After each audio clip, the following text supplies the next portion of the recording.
Welcome YouTube Knights, it's your Master of Ceremony Platt, and today I'm going to brew an oatmeal stout with Brooklyn Brew Shop's Homebrew Kit. So let's go.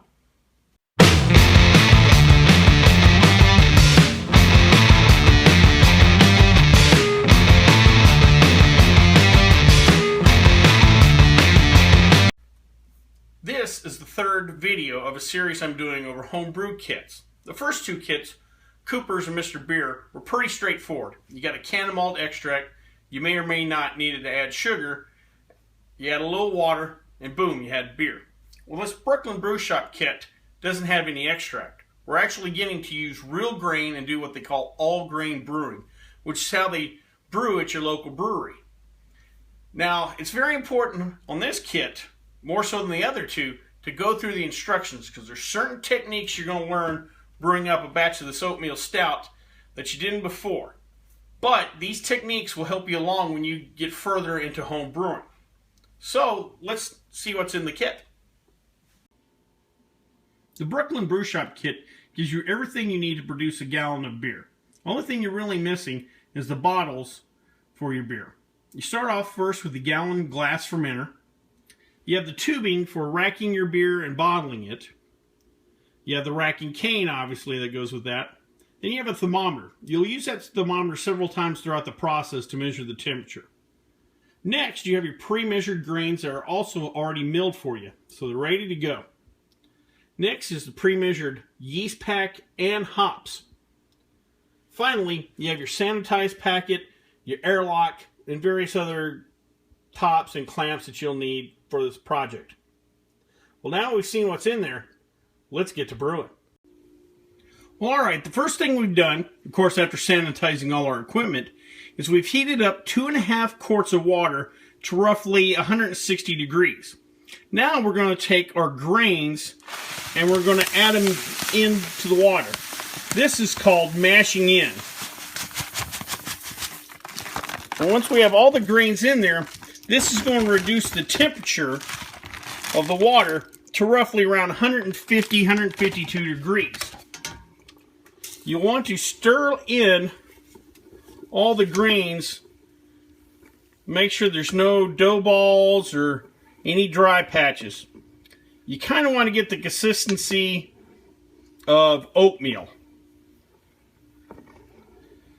And once we get that consistency, we're going to leave a low flame on. And for the next hour, we want to maintain the temperature between the 140s and the 150s. So we're going to let this sit for the next hour, and then at the end of the hour, we're going to heat it. We're going to kick up the heat and bring it to 170. And like I said, this is called the mash in. So while we do this, we'll get to the next step. Just a little addendum to the mash in. You want to make sure to stir this about every 10 minutes or so in the process, and also constantly check the temperature. What we're doing here is extracting all the sugar and flavor out of the grains. Well, alright, it's been 1 hour and we've maintained 150 range on the temperature. And now we're finished with the mash in, and now we're going to do the mash out. Which means we're going to heat our grains up to roughly about 170 degrees. While we're doing that, I have 5 quarts of water heating up in another pot that we'll use for our sparge. Now let me explain the sparge to you. We're going to take the soup, grain soup we have here, and we're going to strain it, take the liquid out, and then we're going to use the 5 quarts of water here to rinse those grains so we can get all the sugars out. Now in the Brooklyn Brew Shop instructions, they'll tell you to use various pans, water, and strainers and restrain it. The way I like to do it is I like to get one of these big igloo coolers here and put a colander on top. That way I could recirculate the drains and use the spout on the bottom. You want to sparge once or twice. Well, so I got the water heating up, we'll get set up for the sparge. Well, alrighty, we've got everything to temperature, turning all my burners off, and now we're going to sparge. The first part is we're going to take our grain soup here And we're going to pour it into our strainer in our cooler. Now be careful. This stuff is really thick and really gooey, and we're not in a rush here.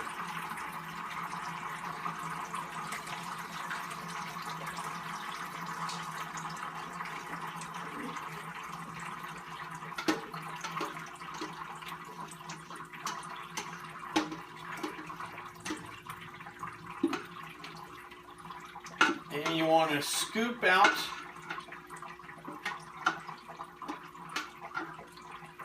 the grains, kind of level this off. Alright, set this over here.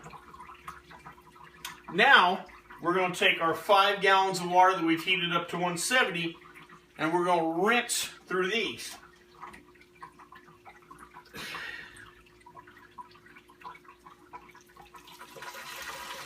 Alright, now be real slow with this.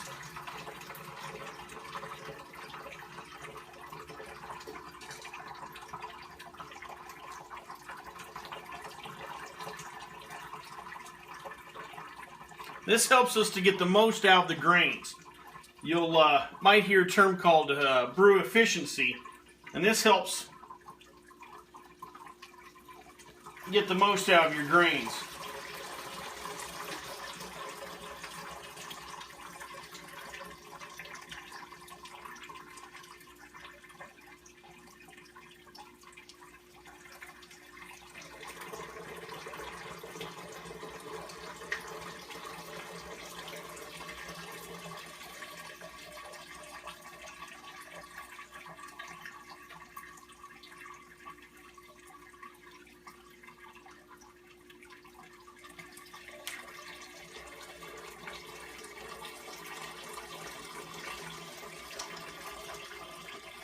Now in a future video, we'll do something called brew in a bag, where we'll have all the grains in a bag, and that makes this process a little bit simpler.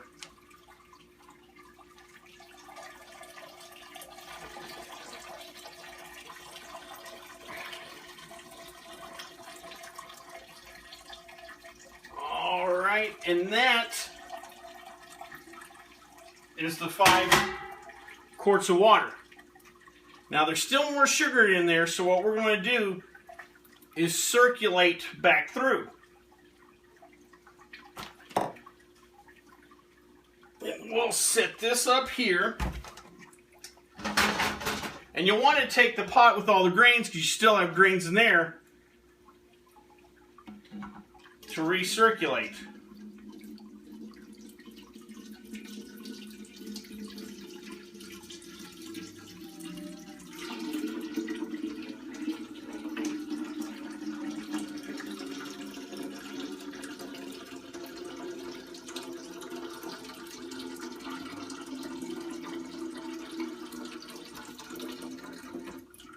Swirl it around to get all those grains off the side of your pot. And we're going to